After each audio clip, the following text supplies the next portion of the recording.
noite. Olá, boa noite. Justiça determina pela primeira vez o pagamento de indenização a uma família que perdeu parentes na tragédia de Brumadinho, em Minas, após rompimento da barragem da Vale. No Japão, o governador de São Paulo, João Dória, anuncia investimentos de R$1 bilhão em fábrica de montadora japonesa no interior do estado. Operação da Polícia Federal investiga líder do governo no Senado, Fernando Bezerra Coelho, e o filho dele, o deputado federal Fernando Coelho Filho. Eles são suspeitos de receber mais de R$5,5 milhões em propina.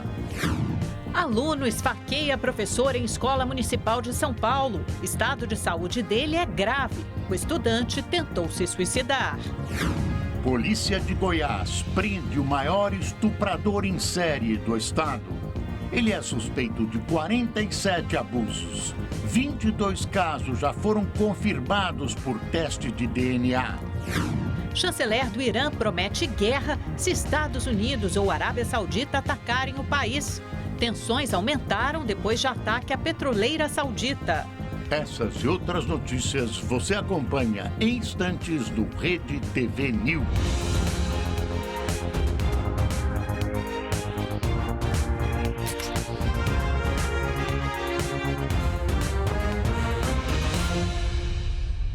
O senador Tasso Gereissati rejeitou mais de 70 emendas apresentadas ao relatório da reforma da Previdência.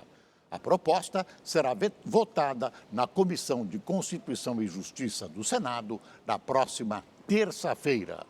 O relator da reforma da Previdência rejeitou 76 emendas recebidas no plenário do Senado. Com isso, o parlamentar do PSDB evitou que a proposta de emenda à Constituição tivesse que ser analisada novamente pela Câmara dos Deputados. A única emenda aceita foi supressiva, ou seja, de retirada de um item por completo. Tasso Gereissati excluiu do texto um dispositivo que tratava sobre a aposentadoria de servidores que recebem bônus por desempenho. O assunto já está contemplado na chamada PEC paralela. O senador também fez ajustes na redação do texto para evitar polêmicas. Ele trocou uma frase na parte que trata da criação de uma contribuição mais baixa para os trabalhadores informais. O termo "os que se encontram em situação de informalidade" passa a estar contido no grupo trabalhadores de baixa renda, não cabendo mais a interpretação de que seja um grupo adicional. Desta forma, o relatório manteve a previsão de uma economia de cerca de R$900 bilhões em 10 anos. O parecer será analisado na CCJ do Senado na próxima terça-feira. No mesmo dia, o plenário do Senado deve votar a reforma da Previdência em primeiro turno. O Ministério da Educação divulgou hoje os dados do Censo de Educação Superior 2018. O estudo mostra que, sem desistências, o número de graduados poderia dobrar no país. Dos estudantes que ingressaram no ensino superior em 2010, 56,8% desistiram do curso. Outros 5% continuavam na graduação após 6 anos, ou seja, demoraram mais do que o necessário para concluir a faculdade. O ministro da Educação, Abraham Weintraub, destacou que esse retrato mostra que é necessário aplicar melhor os recursos em vez de liberar mais dinheiro. São duas medidas claras de ineficiência e desperdício. A conclusão óbvia é que se a gente reduzisse significativamente essa ineficiência, a gente conseguiria dobrar o número de pessoas com ensino superior completo no Brasil, utilizando os mesmos recursos atualmente disponíveis. Outro dado destacado é que em 2018, pela primeira vez, o número de vagas oferecidas em cursos de graduação à distância superou a modalidade presencial. O prêmio acumulado de R$120 milhões da Mega Sena saiu para Brasília. A aposta vencedora foi feita em um bolão de assessores do Partido dos Trabalhadores.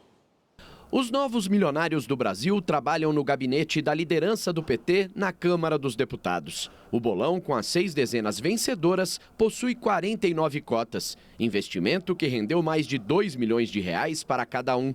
Nenhum parlamentar fez parte da fezinha. Segundo integrantes do partido, os vencedores vão dividir o prêmio com 4 faxineiras que não participaram do bolão dessa vez.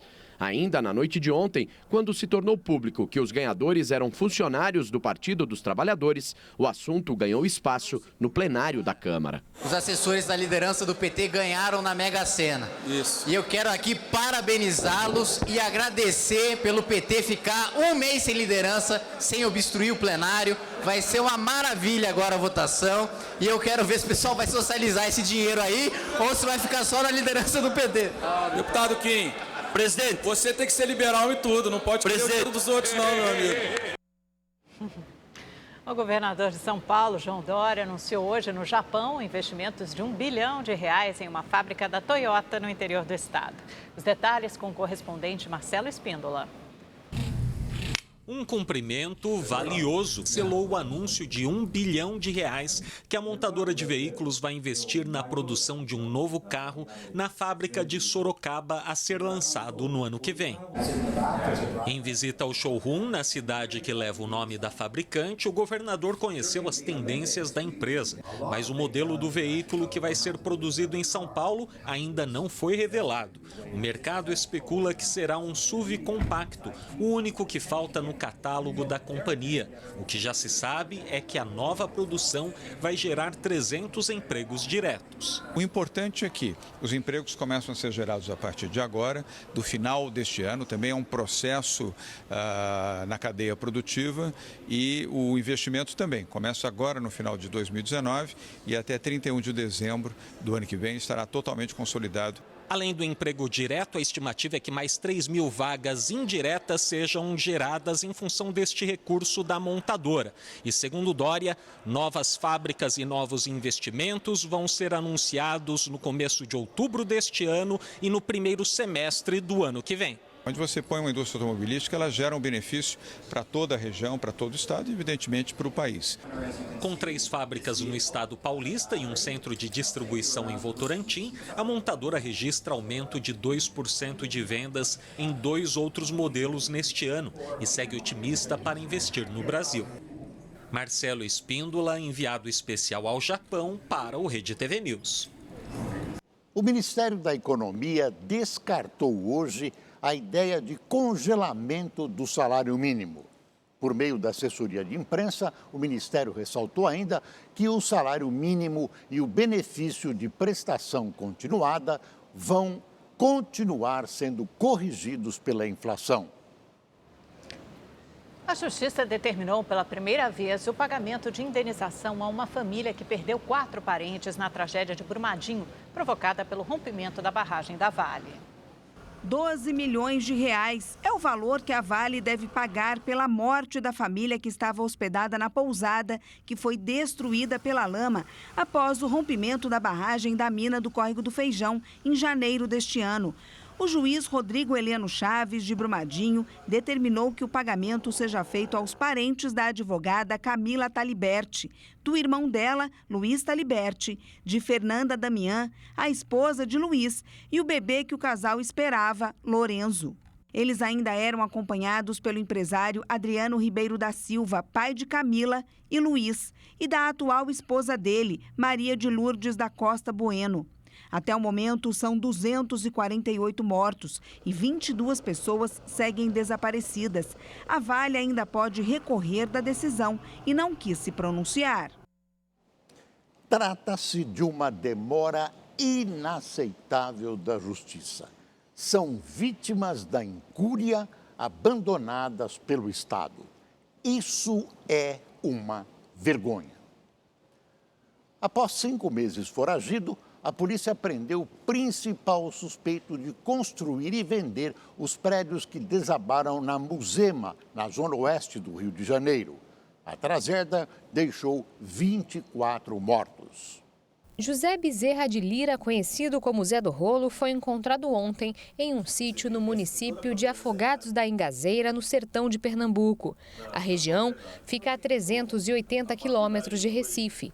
O suspeito estava com a aparência diferente. Ele deixou a barba crescer e fez um novo corte de cabelo. Ao perceber a presença dos agentes no sítio, Zé do Rolo tentou fugir pelos fundos da casa, mas logo foi capturado. De acordo com a polícia, o suspeito disse que estava fugindo por medo de represálias da milícia, a qual era ligado aqui no Rio de Janeiro. Ele confirmou que realmente participou, confirmou que fugiu do estado do Rio de Janeiro no dia 12 de abril, visto que tinha medo das consequências que podia gerar, não só em termos de população, mas em termos de polícia, certamente. A polícia apreendeu 2 espingardas e munições. Zé do Rolo é apontado como líder do grupo responsável pela construção e venda dos apartamentos dos 2 prédios que caíram na Muzema, na zona oeste da cidade, em abril deste ano. 24 pessoas morreram e 7 ficaram feridas. O suspeito teve a prisão decretada uma semana depois dos desabamentos e estava foragido desde então.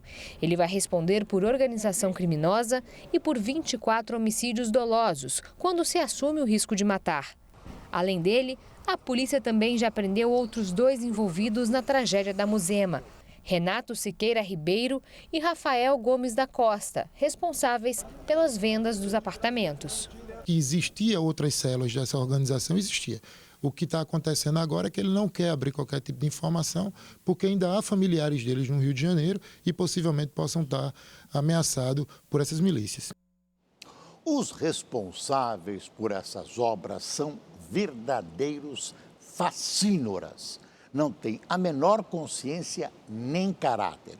Precisam de uma pena de prisão exemplar. Mas aí a gente percebe que, infelizmente, nossa legislação criminal parece ter sido feita contra a sociedade, a favor da bandidagem e da corrupção. A Câmara dos Deputados, agora sim, aprovou a proposta que afrouxa as regras eleitorais. O texto tem que ser sancionado pelo presidente Bolsonaro até o começo de outubro para valer nas eleições do ano que vem.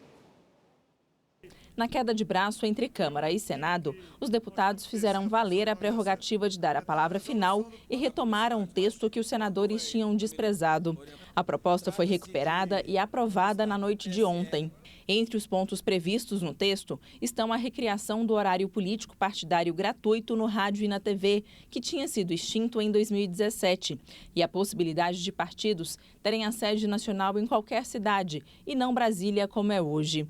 A proposta também prevê que os recursos do fundo partidário possam ser usados para comprar passagens aéreas para pessoas não filiadas, para fazer publicações pagas nas redes sociais e até para comprar bens móveis e imóveis, ou seja, casas e carros. Não faz sentido algum, meu líder delegado Valdir, que se utilize dinheiro da população, dinheiro da saúde, da educação, da segurança pública, para que o partido possa adquirir uma sede própria. Para evitar as críticas de que o fundo eleitoral poderia pagar as despesas de políticos corruptos com advogados, os deputados fizeram um ajuste no texto para deixar claro que esses recursos só poderão ser gastos com processos judiciais eleitorais. No entanto, deixaram uma brecha que é apontada como uma facilidade para o Caixa 2. O projeto prevê que as despesas com advogados e contadores não serão contabilizadas dentro do teto de gastos das campanhas, ou seja, não estarão submetidas a esse limite. O que está se fazendo aqui é alterando o valor de campanha, é permitindo que você gaste recursos por fora daquilo que está estabelecido pela lei. Não há nenhum tipo de justificativa para a manutenção desse artigo. A resolução do TSE número 23.470 de 16 já deixa bem claro que as contratações de serviço e consultoria jurídica para as campanhas eleitorais já estão previstas. Para evitar mais polêmicas, os deputados retiraram alguns trechos do texto. Entre eles, a possibilidade de candidatos e partidos fazerem a prestação de contas em qualquer sistema, o que era encarado como uma barreira à fiscalização. Também ficaram de fora a possibilidade de fazer alteração na prestação de contas até a data do julgamento e a isenção da multa, caso ficasse comprovado que o candidato não teve a intenção de cometer erro na prestação de contas. Já o fundo eleitoral ficou do mesmo jeito que veio do Senado. Ele existirá para financiar as campanhas de 2020, mas o valor não foi determinado. Depois que o acordo para que ele ficasse igual ao de 2018 foi quebrado, caberá à Comissão Mista de Orçamento definir os valores, quando for votar a lei orçamentária no fim do ano. Os grandes beneficiários do fundo eleitoral são os grandes partidos. Nós não somos contra que a democracia seja financiada, mas há que criar um fundo que seja explicável para a sociedade brasileira e também seja equitativo, com justiça entre os partidos, o que não aconteceu na criação do fundo eleitoral. Um texto que melhorou do texto inicial da Câmara de Deputados, tiramos as principais polêmicas, outras ainda existem. Cabe ao presidente agora decidir o que sanciona e o que veta. A tramitação relâmpago no Congresso ocorreu porque, para as novas regras valerem para as eleições do ano que vem, o projeto tem que ser sancionado pelo presidente Jair Bolsonaro até o dia 3 de outubro. O que foi aprovado é uma excrescência, um lixo. Mostra a distância entre a realidade do Congresso e da população que enfrenta uma crise com 12 milhões de desempregados, filas enormes de desempregados e esse dinheiro todo jogado em campanha eleitoral nas mãos de políticos, etc, etc.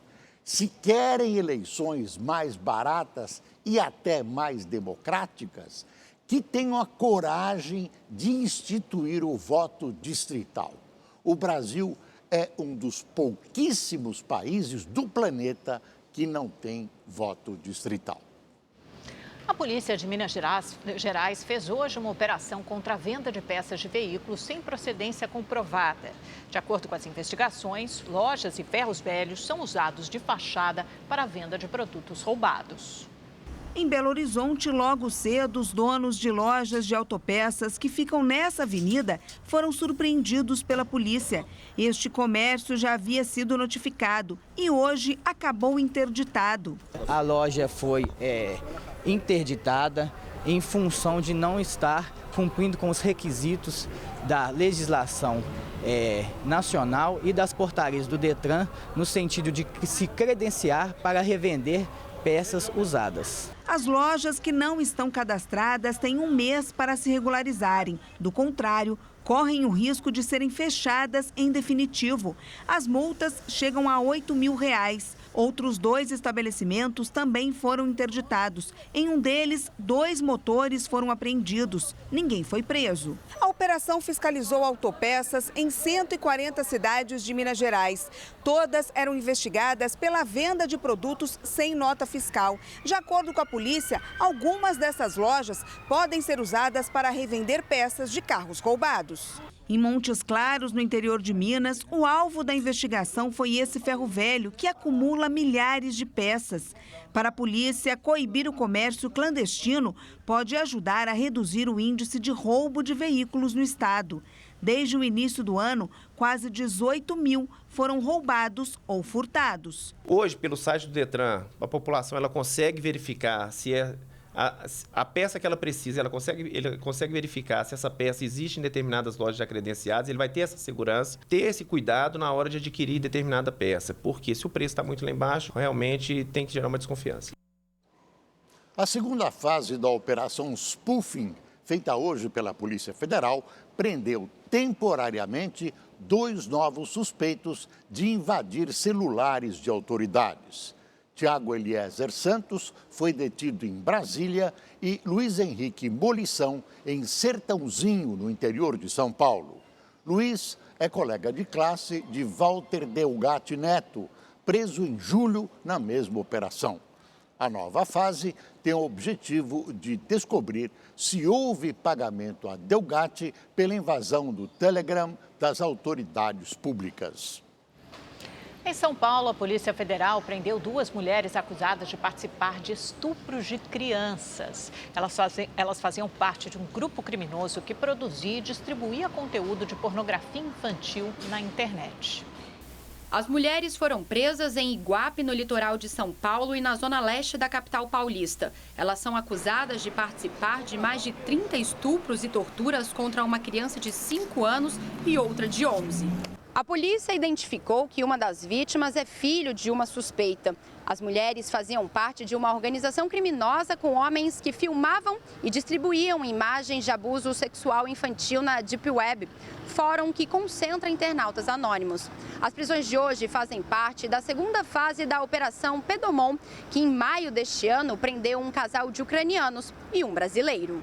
O pedófilo, ele foi preso no dia 17 de maio de 2019, na primeira fase dessa operação, justamente porque havia, com base nessa investigação na Ucrânia, que foi intermediada pela Interpol, a suspeita que essas imagens teriam sido fornecidas por provedores localizados no Brasil. Ele participava dos abusos sexuais com uma mulher, isoladamente, e o seu filho, e em outro ato participava do abuso com a outra mulher, a outra namorada, com o seu respectivo filho.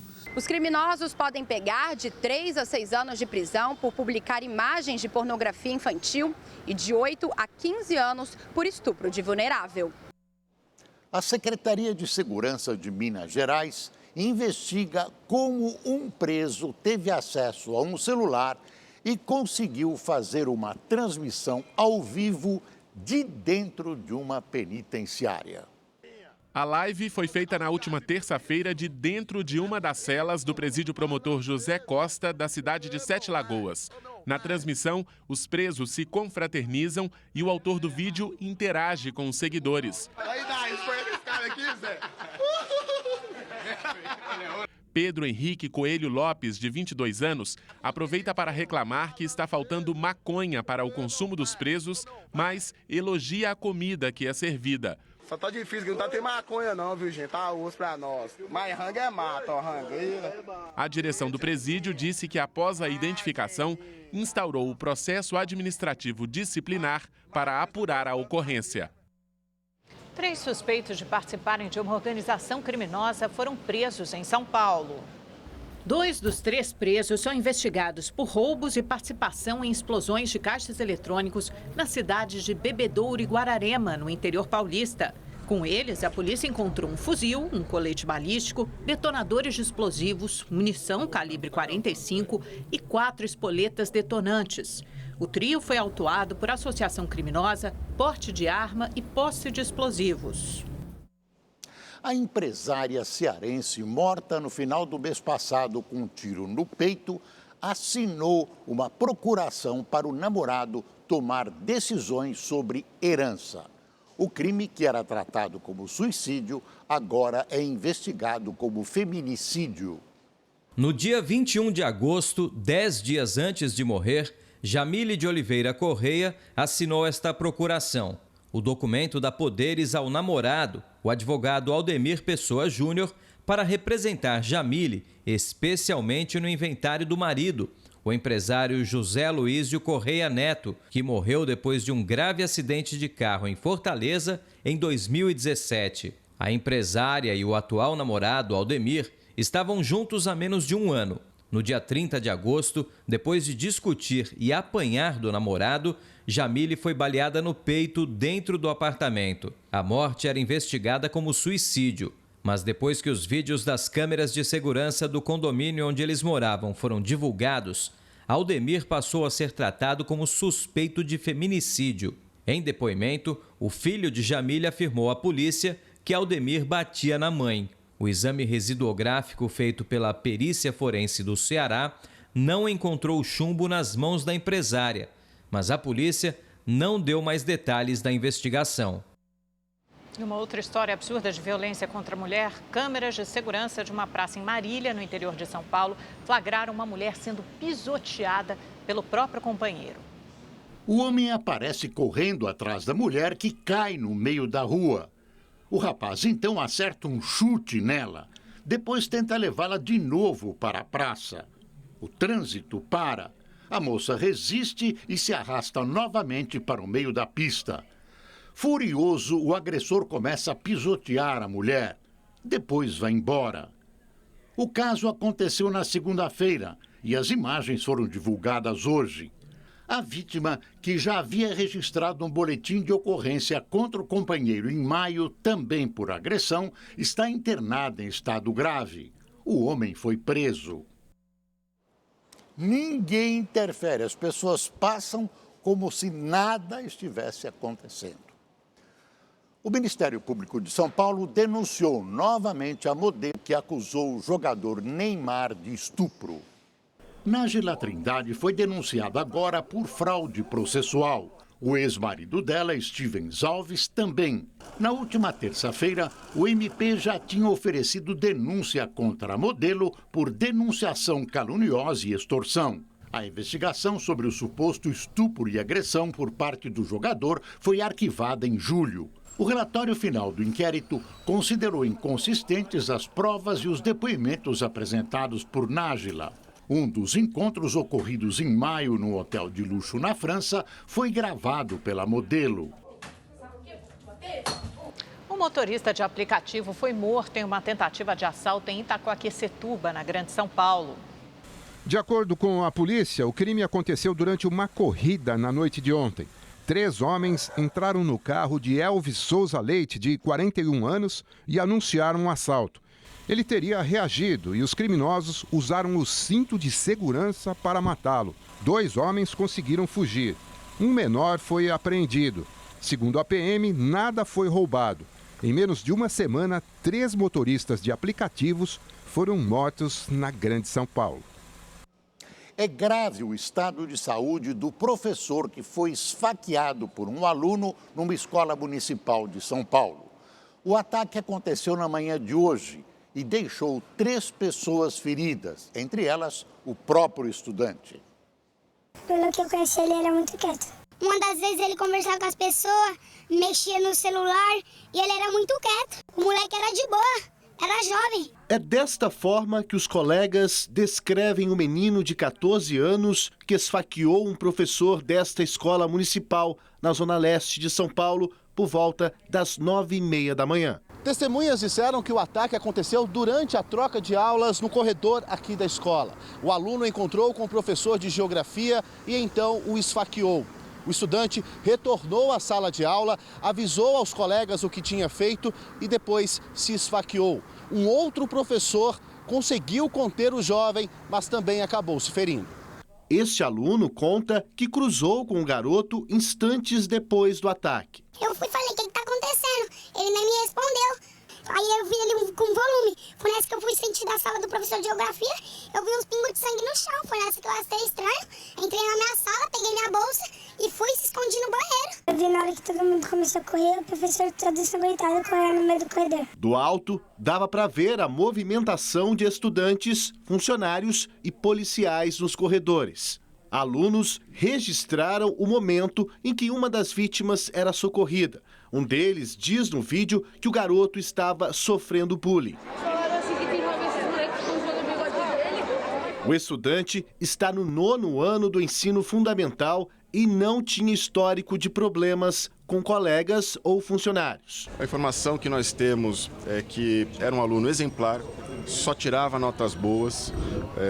Ele passou por uma aula de educação física antes. O professor de educação física não constatou nenhum problema, nenhuma irregularidade, nada que apontasse comportamento diferente. O motivo que levou o estudante a esfaquear o professor será apurado pela polícia. A intenção, o motivo, o alvo, a tentativa, qual que era a real intenção da criança. Então agora é a questão de investigação que cabe à Polícia Civil e, volto a dizer, a Prefeitura vai prestar todo o auxílio necessário para que isso seja investigado o mais rápido possível. Pois é, quem acompanha esse assunto é a repórter Caroline Rosito, que está em frente ao hospital onde o adolescente está internado. Oi, Carol, boa noite. Qual o estado de saúde do professor e do adolescente?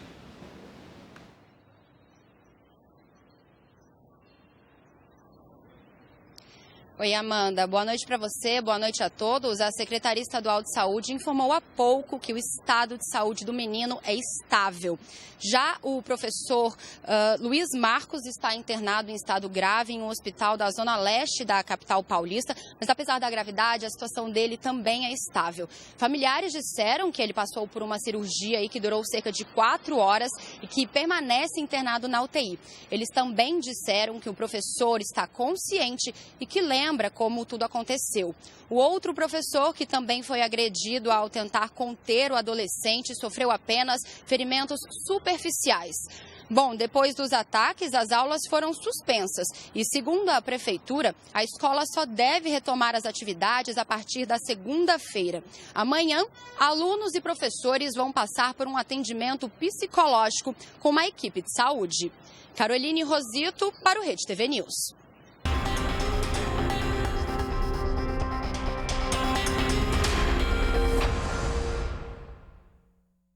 Olá, boa noite. O caso do estudante que esfaqueou hoje pela manhã um professor na zona leste de São Paulo e tentou se matar tem muitos pontos a serem esclarecidos. Para explicar esse caso, vamos conversar com o especialista em segurança, Jorge Lordello. Lordello, boa noite. O estudante era menor de idade, tem 14 anos e possivelmente cometeu esse crime por um surto psicótico. O que vai acontecer com ele a partir de agora? Felipe, não podemos falar ainda em surto psicótico. O que aconteceu hoje é que esse garoto de 14 anos escondeu uma faca dentro da manga de uma blusa, esperou o momento certo e tentou matar um professor, cometendo o ato infracional de tentativa de homicídio. Ele está agora no hospital e depois que ele eventualmente for liberado, ele vai direto para a Fundação Casa. Portanto, posteriormente, se alguém levantar dúvida em relação à sanidade mental dele, o juiz vai pedir um exame específico para verificar. Ele tentou matar por vontade própria ou sofria algum tipo de distúrbio sério em relação ao equilíbrio emocional. E a vida acadêmica desse aluno, como que fica a partir de agora? Eu acho que agora não tem nem como pensar na vida acadêmica. Ele está no hospital sendo tratado, com escolta policial e provavelmente amanhã ele já é direcionado para a Fundação Casa. É um crime grave, a pena pode levá-lo de 1 ano e meio até 3 anos de apreensão na Fundação Casa e nesse período vai se verificar qual é o estado emocional dele, para verificar o seguinte, ele pode voltar a estudar ou precisa de tratamento psiquiátrico. Muito obrigado, Lordello. Boris, Amanda. A polícia de Goiás prendeu um homem apontado como o maior estuprador em série do estado. Ele é suspeito de fazer pelo menos 47 vítimas. Wellington Ribeiro da Silva, de 52 anos, teria começado a praticar os estupros em 2008. Ele confessou 6, mas em 22 casos foram comprovados o DNA dele. Nós começamos, através dos exames de DNA, começaram a apontar que vítimas que já tinham feito o exame de corpo de delito estavam sendo vítimas do mesmo autor através desse material. Essas imagens de câmeras de segurança mostram Wellington em um dos crimes. Segundo a polícia, ele abordava as vítimas armado e as obrigava a subir na moto. Depois, as estuprava em um lugar afastado, sem tirar o capacete para dificultar a identificação. O homem é suspeito, inclusive, de estuprar crianças e adolescentes. Os casos aconteciam em Aparecida de Goiânia e cidades próximas. Wellington é do Mato Grosso e, segundo a polícia, chefiava uma quadrilha de assaltos, falsificação de documentos e homicídios. A gravidade dos crimes desse psicopata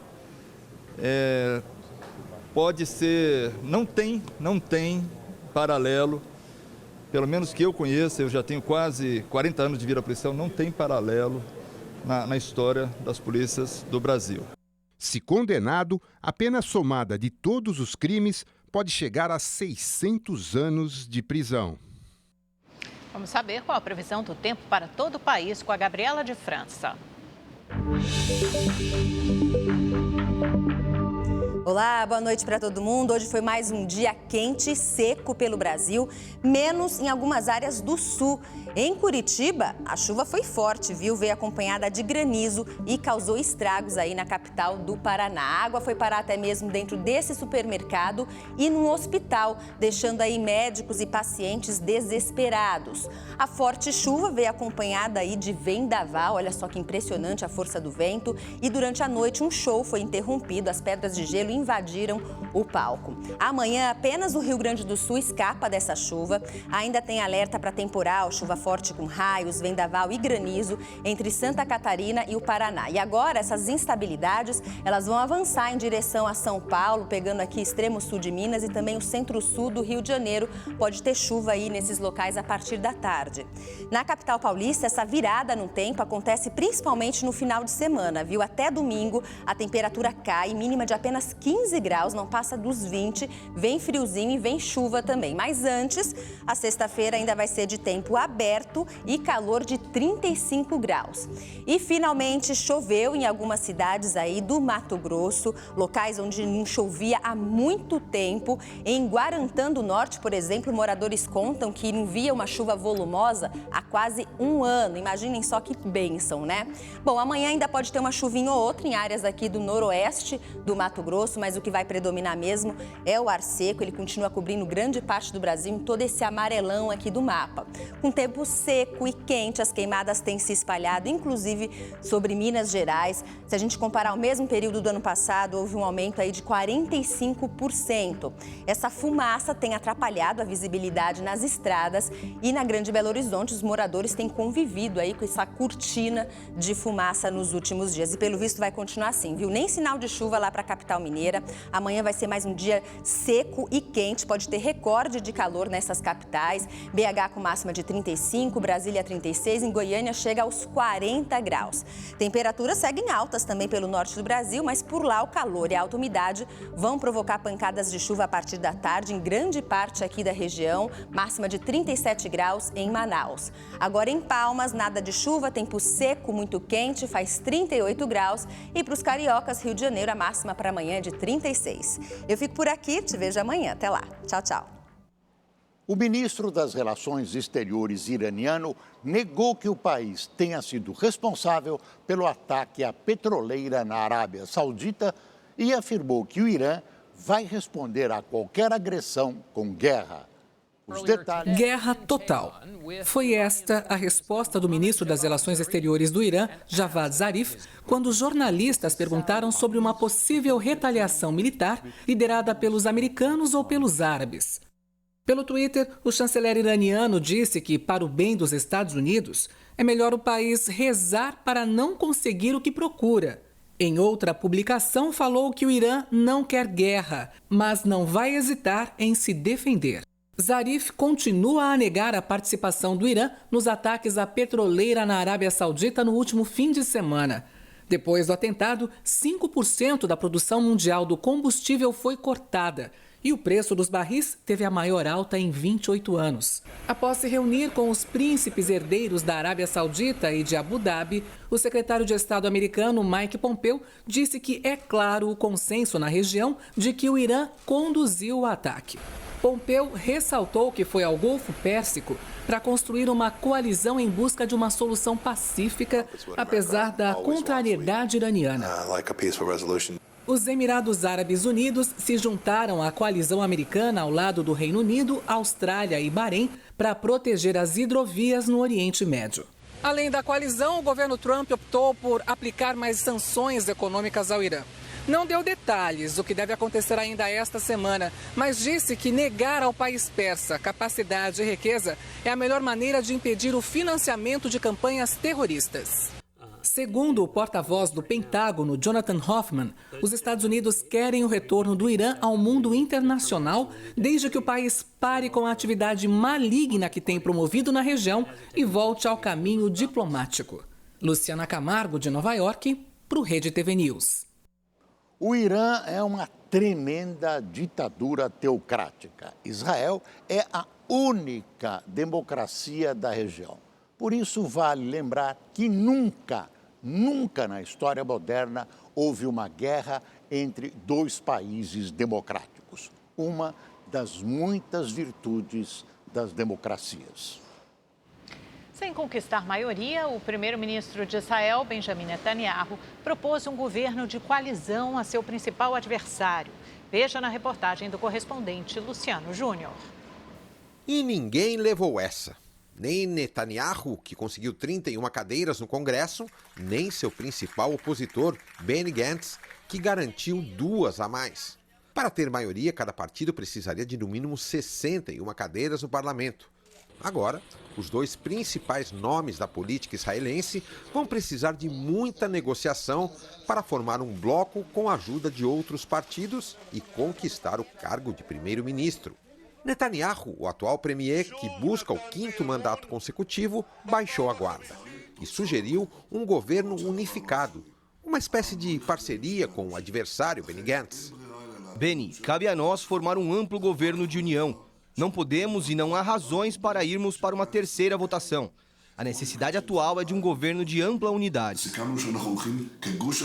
Pouco depois, Gantz concordou que é preciso união, mas deu a entender que com ele como premier...